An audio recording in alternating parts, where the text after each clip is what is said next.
પ્રાયોજક છે cancer healer centre, a new beginning.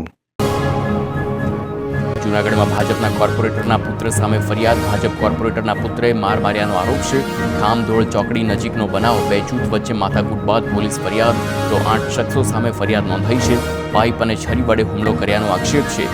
ઇજાગ્રસ્ત યુવક હોસ્પિટલમાં દાખલ. રાજકોટના જેતપુરના ગ્રામ્ય વિસ્તારોમાં વન્ય પ્રાણીઓના આટાફેરા સતત વધી રહ્યા છે. ત્યારે બોરડી સમઢિયાળા ગામે ખેતરમાં દીપડો દેખાતા સ્થાનિકોમાં દહેશતનો માહોલ ફેલાયો.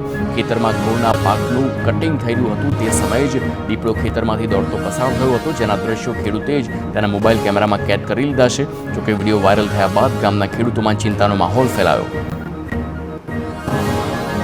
તાપીમાં ફરી એક વખત ધર્મ પરિવર્તન મુદ્દે મોરારી બાપુનું નિવેદન. શિક્ષણ પ્રધાન પ્રફુલ્લ પાનસેરિયાને આપ્યું છે પત્ર. કહ્યું, શાળામાં ગીતા જયંતિ ઉજવાય તે સારી બાબત. તકલીફ એ છે કે 75% શિક્ષકે ઈસાઈ એટલે થવા દેતા નથી, તો પગાર સરકારનો ખાય છે અને ધર્માંતરણ કરાવે છે. હવે ચિંતન કરવાની અને પગલાં લેવાની જરૂર છે.